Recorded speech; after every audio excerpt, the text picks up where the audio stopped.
For decades, the Mafia ruled the underworld without resistance. No one dared to push back until the biker clubs arrived. The bikers had their own set of specialities that challenged the rival mafias.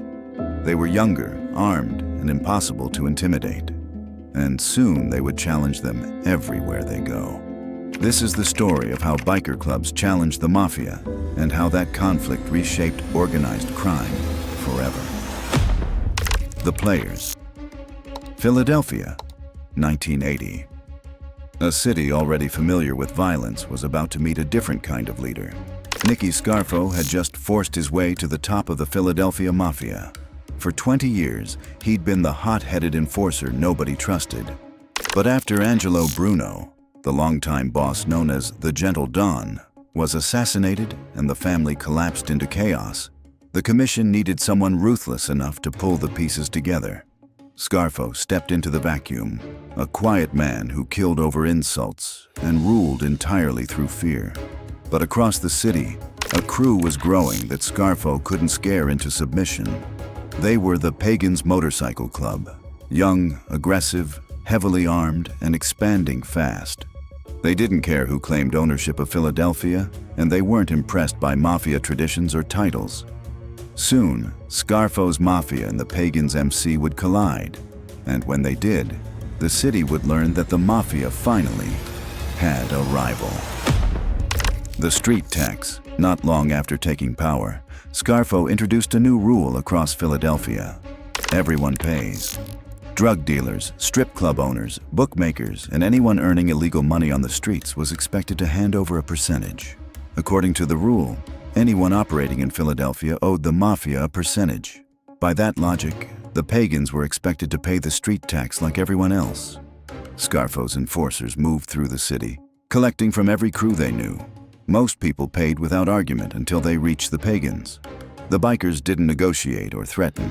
They simply laughed and sent the enforcers back empty-handed. When Scarfo heard the response, it wasn't the refusal that angered him. It was the confidence behind it. The Pagans had rejected the Mafia publicly and without hesitation. For Scarfo, the issue stopped being about money. It became a matter of control and reputation. He needed to make an example of the Pagans, but the Pagans were already preparing to make one of him. The kidnapping, February 1981. The Philadelphia mob made its first move. They kidnapped a drug supplier connected to the Pagans, hoping to create pressure that would force the club into compliance. But the Pagans didn't react the way the mob expected. Jimmy D, a high-ranking member, responded immediately. He located two Philadelphia mobsters, forced them into the back seat of their own car at gunpoint, and pressed a .45 to their heads as he slid behind the wheel. Then he drove them through downtown Philadelphia in broad daylight. Mobsters sat frozen in the back seat while Jimmy D cruised through Center City traffic. At Broad and Walnut, Jimmy D stopped near a group of police officers standing outside, holding coffees. One of the mobsters saw an opportunity and reached for the door. Jimmy D shot him in front of the police. The wounded mobster stumbled out onto the street. Officers rushed in, and Jimmy D was arrested immediately. Jimmy D walked out the same day from the court, paying $750 in bail. Whatever influence the Mafia thought they had in Philadelphia, the Pagans were proving they had their own. The motorcycle incident. The conflict simmered for years. Minor confrontations occurred in which both sides tested how far the other would go. Then, in 1986, Salvatore "Chucky" Merlino made a mistake that changed everything. Chucky was Scarfo's underboss, a violent alcoholic known for terrible decisions made while drunk. One night, he got into an argument with members of the Pagans, and he rammed his car into a Pagan's motorcycle, sending the rider crashing to the pavement. And the next night, they showed it. They went to the address they believed belonged to Chucky Merlino and opened fire. More than 200 rounds tore through the house. Bullets sliced through walls, furniture, and anything caught in their path. Fortunately for Chucky, it wasn't his home, it was his mother's. She survived by hiding inside while her house was shredded into pieces.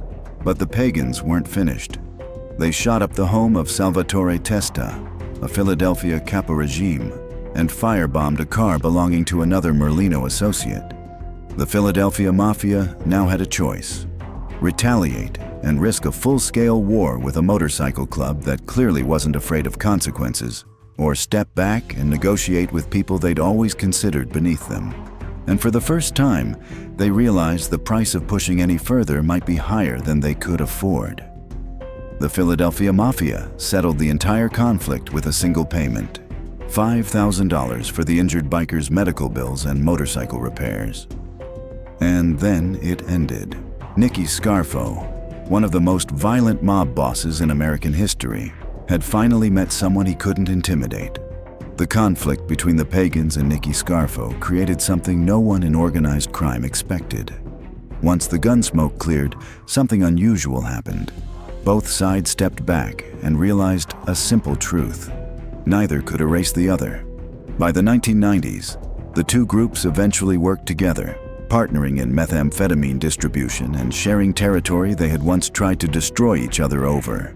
But that cooperation didn't grow out of respect for mafia tradition or hierarchy. It came from understanding the cost of underestimating each other. Rizzuto versus Hell's Angels. Montreal in the 1980s and 90s was one of the busiest drug corridors in North America.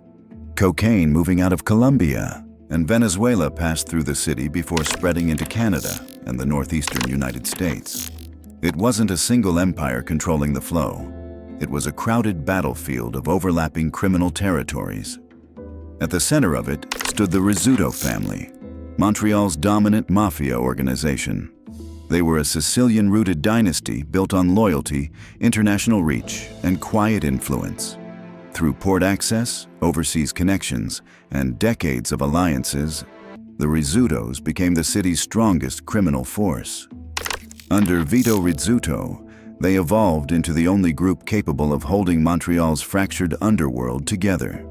Every major criminal crew had a share of the drug pipeline. Haitian street gangs controlled corners. Colombian cartels supplied the product. The West End gang handled port access. The Sicilian Mafia, the Calabrian 'Ndrangheta, and the Hells Angels each held their own territory and influence. These factions didn't trust each other. Rivalries simmered constantly. Any dispute could have turned Montreal into a war zone, but Vito made sure it never did. He built a consortium. The Rizzutos managed importation. The Hells Angels handled distribution across Quebec and further into Canada. Street gangs controlled retail sales. And whenever conflict surfaced, Vito stepped in before it escalated. Montreal stayed stable for decades, not because the criminals trusted one another, but because they trusted Vito to keep the peace. But to understand why Vito's alliance with the Hells Angels mattered so much, you have to see what the Angels were doing just a few hours away in Quebec. That battlefield would define their power, their methods, and the price of partnering with them. The Biker War. To understand how deep the alliances between the Mafia and biker clubs could go, you have to look at what happened in Quebec. It became the clearest example of what the Hells Angels were capable of when backed by organized crime, and what organized crime gained in return. The Quebec Biker War, running from 1994 to 2002, became one of the deadliest criminal conflicts in Canadian history. More people died in those 8 years than in any modern mafia war. Maurice "Mom" Boucher, leader of the Quebec Hells Angels, drove the conflict. His rise was shaped by violence. A 9th-grade dropout who passed through neo-Nazi biker crews before joining the Angels, he eventually created the Nomads, an elite enforcement unit designed for expansion and intimidation. Boucher demanded that every drug dealer in Quebec buy from the Hells Angels. The Rock Machine refused, and independent dealers sided with them. A simple territorial dispute turned into an urban battlefield. The Hells Angels, however, had an advantage the Rock Machine didn't. They had Vito Rizzuto. Vito backed Boucher because a unified biker network kept the drug pipeline stable. Fragmentation threatened profits, so the Rizzuto family quietly supported the Angels' push for dominance. With mafia cooperation behind them, the Hells Angels escalated without hesitation. Bombings, arsons, executions, disappearances. The violence revealed how far the Angels would go when they had resources, protection, and a mafia alliance working in the background. Some attacks shocked the public. On September 13, 2000, crime reporter Michel Auger was shot 6 times in his newspaper's parking lot. He survived, and investigators tied the shooting to the Hells Angels. The attack forced a temporary ceasefire mediated by the Rizzuto family, though it lasted only weeks. In March 2001, 2,000 police officers raided Hells Angels locations across Quebec, arresting 139 members and associates. By May 2002, Boucher was convicted of ordering the murders of 2 prison guards and sent to Canada's only supermax prison. When the war finally ended, 162 dead, more than 200 injured, and the Hells Angels controlled Quebec's drug trade completely. A victory made possible, in part, because of their alliance with Vito Rizzuto. The Golden Age. After 2002, the cooperation between the Rizzuto family and the Hells Angels reached its strongest period. Their network was efficient, organized, and profitable. Every major player in Quebec's underworld earned money from a system that functioned with almost corporate precision. Police later estimated that Quebec's criminal networks were generating between $1 and $4 billion a year. At trial, investigators revealed financial records showing the Hells Angels made more than $111 million in just 8 months. The structure Vito created was producing money on a scale Canada had never seen. Then, the balance broke. In 2004, Vito was arrested and extradited to the United States for a triple murder dating back to 1981. He spent 10 years in federal prison. Without him, Montreal's criminal structure shattered. Rival factions sensed weakness and moved in. It felt as if the world around Vito began collapsing in slow motion. Then tragedy struck. His father, Niccolo Rizzuto, was shot and killed in 2010. Later that same year, his son, Nick Jr., was murdered. Piece by piece, every foundation Vito had built was destroyed. Vito was released and returned to Montreal in 2012. He immediately began a targeted retaliation campaign against those involved in the attacks on his family. But he did not have much time left. On December 23, 2013, Vito Rizzuto died of natural causes at the age of 67. His death marked the end of the stability his leadership had provided. The vacuum. With Vito gone, the role of mediator disappeared overnight. His youngest son, Leonardo, was viewed by some as a possible successor, but he lacked Vito's international connections and his ability to negotiate between rival clans. Violence returned almost immediately. On December 18, 2013, 5 days before Vito died, Roger Valiquette Jr. was shot and killed in a Laval parking lot. Valiquette was a longtime mafia associate known for his role in Montreal's criminal economy. In April 2014, Carmine Verducci was murdered outside a cafe. Verducci served as a key link between the 'Ndrangheta in Ontario and their counterparts in Siderno, Italy. The fact that someone at his level was killed showed that even high-level intermediaries were no longer protected. In August 2014, Ducarme Joseph, leader of the street gang known as the 67s, was shot multiple times in Saint-Michel. He had been a major force in Montreal's street-level cocaine trade and one of the strongest street gang allies during Vito's reign. His death signaled that street gangs were now being pulled into the collapse. The violence spread beyond Quebec. In May 2017, Angelo Musitano was gunned down in Hamilton. He belonged to the Musitano Mafia family, a powerful Ontario clan historically connected to both Montreal and the Calabrian 'Ndrangheta. His murder showed that instability in Montreal was influencing criminal alliances across provincial borders.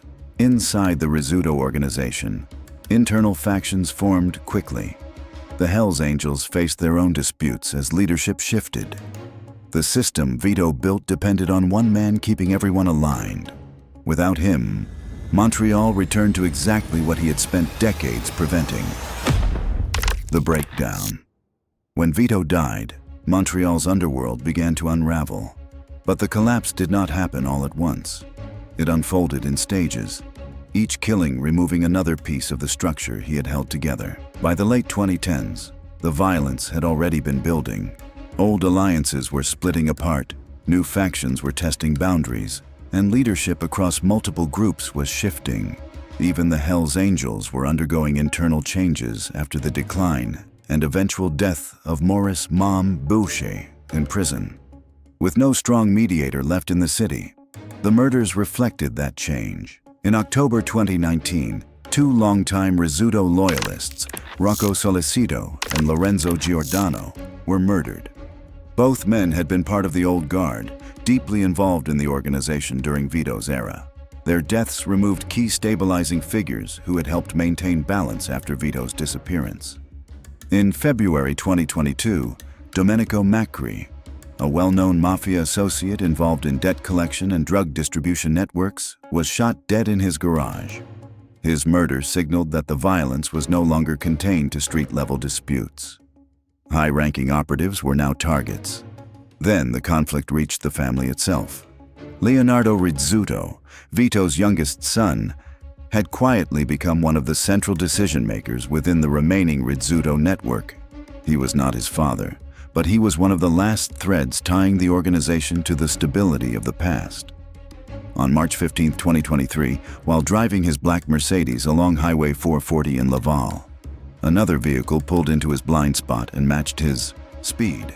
From that position, the shooters opened fire. 6 rounds shattered the driver's side window. One bullet struck Leonardo in the leg. Bleeding heavily, he managed to exit at Highway 13 and pull into a funeral home parking lot. He survived, but the message was unmistakable. Someone wanted the Rizzuto name erased. On June 5, 2023, Francesco Del Balso, a longtime Rizzuto associate previously convicted of conspiring to supply cocaine to the Hells Angels. Investigators believed he may have played a role in orchestrating the attempt on Leonardo. His murder deepened the pattern. Montreal's underworld was no longer fractured. It was actively cannibalizing itself. The reckoning. Law enforcement had been watching the collapse unfold for years. The assassinations, the shifting alliances, the renewed conflict between mafia factions and biker networks. All of it signaled that Montreal had entered a new era of instability. Police agencies began building a long-term case aimed not at foot soldiers, but at the men who emerged as power brokers after Vito's death. On June 12, 2025, they made their move. More than 150 officers carried out coordinated dawn raids across Quebec. It was the result of Project Alliance, a 3-year investigation targeting the individuals believed to be directing the violence that shaped Montreal's criminal landscape. 11 men were arrested. Among them were Leonardo Rizzuto, age 56, and Stefano Solicito, age 57, both considered central figures in the post-Vito hierarchy. Also arrested was Richard Lariviere, a high-ranking member of the Hells Angels with connections to several territorial conflicts. All were charged with first-degree murder or conspiracy to commit murder for crimes committed between 2011 and 2021. Leonardo and 6 others were accused of involvement in the 2011 killing of Lorenzo Lopresti, a mafia associate whose death marked one of the early fractures in the Rizzuto organization after Vito's arrest. Lariviere faced 3 counts of first-degree murder tied to killings committed between 2017 and 2019 during the height of underworld unrest. The case hinged on one witness, Frederick Silva, an alleged contract killer who began cooperating with police in 2022. His testimony connected the murders, the alliances behind them. All 11 men pleaded not guilty. Aftermath. Project Alliance did not end the story with arrests. All 11 men, including Leonardo Rizzuto, Stefano Solicito, and Hells Angels member Richard Lariviere, pleaded not guilty. Their charges carry potential life sentences, but as of now, none of the cases have reached a final verdict. Leonardo Rizzuto's law license was immediately suspended, and the courts moved into what experts expect to be a long, complex trial process.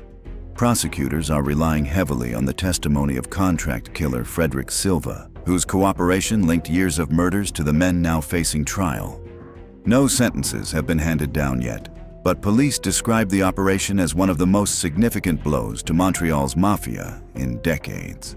With many leaders behind bars awaiting trial, the city's underworld is now facing another vacuum, one that new groups are already trying to fill. Mongols versus Mexican Mafia.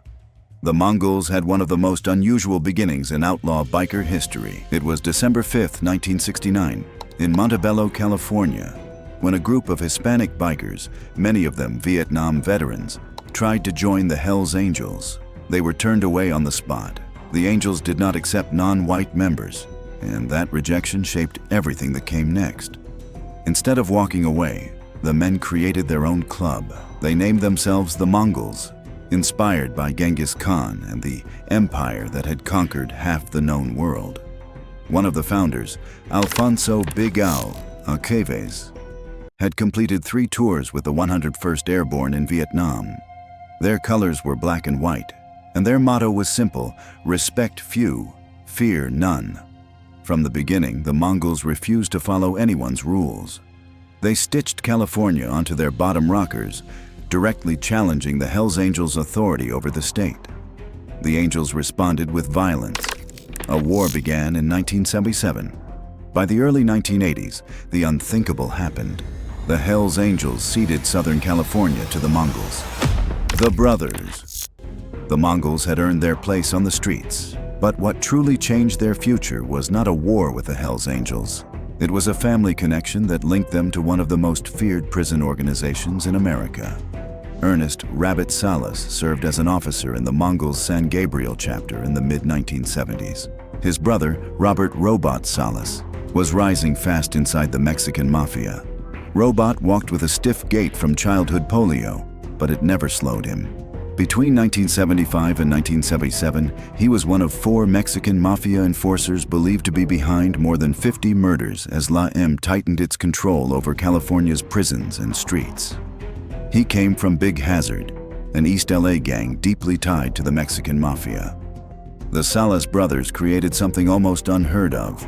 Their relationship opened a direct line between the Mongols and the Mexican Mafia.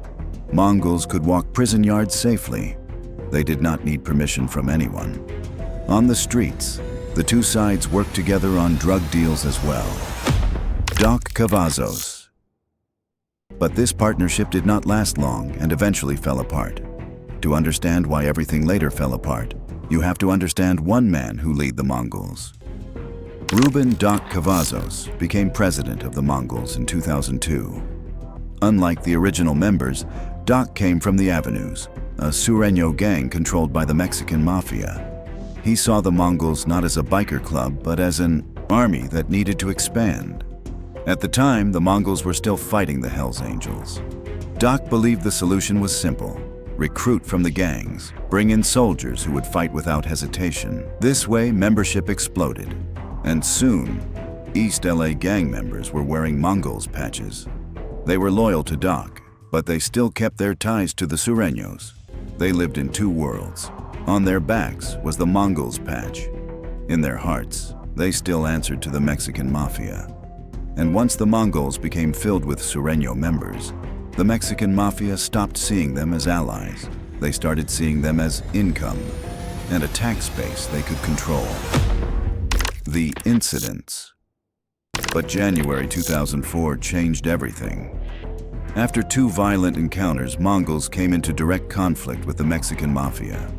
The first incident happened when a group of Mongols met with members of the Basset Grand gang to buy wholesale methamphetamine. One of the Mongols had previously been a member of the 18th Street gang. The Basset members recognized him immediately. He was on the Mexican Mafia's green light list for violating gang rules. In no time, the fight began. The former 18th Street Mongol was killed, and another Mongol was seriously injured, while the other members fled away. 5 days later, the second incident unfolded. Members of the Sangra gang were running a meth lab out of a motel room. Several Mongols were staying at the same motel during a club run. In the parking lot, a Mongol visiting from San Jose confronted the Sangra crew. He was from a Norteño area, and the tension was immediate.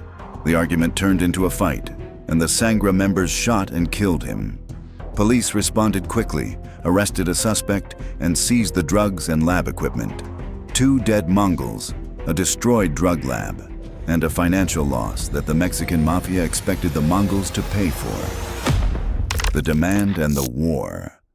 In March 2004, the Mexican Mafia responded to the 2 incidents. They claimed the Sureños had lost more than $20,000 and demanded the Mongols repay it. If they refused, La M would put the entire club on the green light list, meaning every Mongol in California could be killed on sight. Doc Cavazos brought the demand to the club, and the Mongols said no. What happened next made everything worse. During a follow-up meeting, a Mongol's representative threatened a Mexican Mafia shot caller, implying his family could be harmed. It was a fatal mistake. La M controlled the prisons and commanded thousands of soldiers on the street. The green light went active.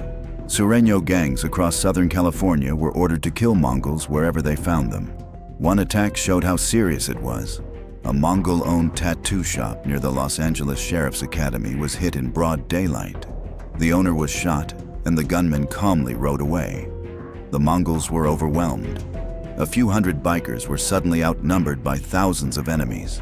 The turning point came unexpectedly. Fox 11 reporter Chris Blatchford aired an interview with a Mongol's shot caller. After the segment, the station received a call from the Mexican Mafia. They wanted Blatchford to help arrange a meeting. A TV interview had opened the first real chance to end the violence. The settlement and the fall. By December 2004, both sides were exhausted. Through the meeting arranged after the broadcast, Doc Cavazos sat down with Mexican Mafia representatives. A payment was made, TS amount never revealed, and the green light was lifted. The Sureños were told to stand down. The message to the Mongols was clear and simple. You don't threaten the Mexican Mafia. You don't refuse their demands, and if your president fills your club with their gang members, you'll eventually pay their tax. The fighting stopped, but the club was never the same. In August 2008, the Mongols voted Doc out in bad standing. Members blamed him for bringing in gang recruits, provoking a war, and forcing the club to buy peace. 2 months later came Operation Black Rain. More than 1,000 federal agents raided locations across 6 states. 38 Mongols were arrested, including Doc. The case was built largely on undercover ATF agent William Queen, who had spent years inside the club and even served as a chapter vice president.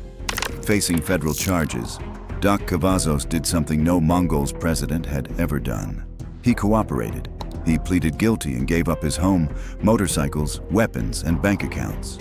The man who changed the Mongols more than any modern leader became the first president to flip. Quebec showed how strong alliances could make bikers unstoppable. California showed how fast they could fall when they crossed the wrong people. But the most surprising battleground was Ontario, where one of the world's richest mafia organizations quietly ruled the underworld. And then the Hells Angels moved in. Hells Angels versus Ndrangheta. Quebec had shown how powerful bikers could become with the right allies. California had shown how fast they could crumble when they chose the wrong ones. But Ontario was different. Here, one of the wealthiest and most structured mafia organizations on Earth already controlled the underworld, long before any biker club arrived. The Ndrangheta had established itself in Ontario in the 1950s. Unlike other mafia groups, it operated entirely through bloodlines. Membership was inherited, not earned. You could not join. You had to be born into it, which made infiltration nearly impossible. 6 families dominated the Greater Toronto area: the Coluccio, Tavernese, Demaria, Filiomeni, Russo, and Comiso clans. Police referred to them collectively as the Siderno Group, named after the Calabrian town most of them came from. Cosimo the Quail Comiso became the most recognizable figure in Ontario's Ndrangheta. Born in 1950, he took leadership of the Siderno locale after the First Ndrangheta War in the 1970s. Under his direction, the Comiso Ndrina became one of the most influential mafia clans in the world. They built drug pipelines in Colombia, money laundering routes through Costa Rica and Panama, and alliances stretching across multiple continents. By 2019, police believed the Ontario board had become so powerful it could influence not only Canada's underworld, but operations back in Siderno itself. Globally, the Ndrangheta controlled billions. Estimates placed their revenue between $50 billion and $100 billion a year. They supplied most of Europe's cocaine. They were entrenched, traditional, and untouchable until the Hells Angels arrived. The modern bikers. On December 29, 2000, the Hells Angels pulled off the largest patchover in Canadian history at their Montreal clubhouse in Sorel. 179 Ontario bikers from clubs like Satan's Choice, Paradise Riders, Last Chance, and the Lobos switched allegiance in a single night. National President Walter Stadnik offered a simple deal: keep your rank, take the patch. Overnight, the Angels became the dominant biker organization in Ontario. Their model stood in sharp contrast to the Ndrangheta. The Angels required no bloodlines or family connections. Anyone who proved themselves could join. They modernized quickly, shifting from barroom fights and Harleys to money laundering, upscale businesses, and legitimate-looking fronts. They invested in strip clubs, tattoo shops, massage parlors, car dealerships, and anything that could clean drug money efficiently. But their ambitions went far beyond biker rackets. They wanted direct cocaine suppliers. They wanted international transport routes. They wanted a place inside the financial machinery the Mafia had controlled for decades. Surprisingly, the Ndrangheta and the Hells Angels did not clash immediately. They found profit in cooperation, and for a while, the arrangement worked. The digital partnership and the collapse. In January 2018, Ontario Provincial Police launched Project Hobart. Investigators discovered a massive illegal sports betting network run through password-protected websites like Ultimate SB, Titan SB, and Play to Win SB. Between 2014 and 2019, the operation generated more than $131 million. Two Hells Angels sat at the center of the system. Robert Barletta, founder of the London chapter, and Craig Truck McIlquim managed the betting platforms, laundered the money, and enforced debts. Their key partner was Angelo Filiomeni, considered by police to be the head of the Ndrangheta in Toronto. The network blended the Angels' muscle with the Mafia's international financing and laundering infrastructure. This was modern organized crime. Encrypted phones, locked websites, shell corporations, no street corners and no briefcases of cash. Tension surfaced long before the police raids. In 2017 and 2018, fires began erupting across Ontario. A Muskoka cottage, owned by a senior Hells Angel, burned down. A Woodbridge tattoo shop tied to another member was torched. A London massage parlor linked to a biker went up in flames. At least 6 attacks hit Hells Angels property in a single month. The message was direct. The Angels were expanding into markets the Ndrangheta considered their own, and the old guard was pushing back. The violence escalated. In June 2018, Cosimo Ernesto Comiso, connected to the powerful Siderno clan, was shot dead in Woodbridge. Police called it a professional hit. In March 2019, Michel Deabaitua Schulda, a Hells Angel from the Niagara chapter, was executed in a Mississauga parking lot. 4 men from Montreal were arrested. These were not random murders. On July 18, 2019, Canadian and Italian police executed the largest organized crime operation in Ontario's history. 15 arrests in Canada, 12 in Italy, $35 million in homes, vehicles, jewelry, and cash seized. Wiretaps revealed the size of the network, with Giuseppe, the master commisso, receiving updates from Canada and Australia while standing in his Siderno dry cleaning shop. The arrests created a leadership vacuum within the Mafia. At the same time, the Angels were gaining financial influence online. Then, everything collapsed. On December 19, 2019, coordinated raids took down the gambling empire. 28 people were arrested. Homes, cash, weapons, and luxury vehicles were seized. Barletta and McIlquim faced charges. Figliomeni remained in custody from the earlier operation. The partnership that once worked seamlessly was gone. The cooperation between the Hells Angels and the Ndrangheta fractured under pressure, greed, and competing ambitions. And once that partnership broke, violence moved in to take its place. The unraveling. As pressure mounted on both organizations, the legal system began to strain under the weight of the investigations. Project Hobart, the massive probe into the illegal gambling network, fell apart in court.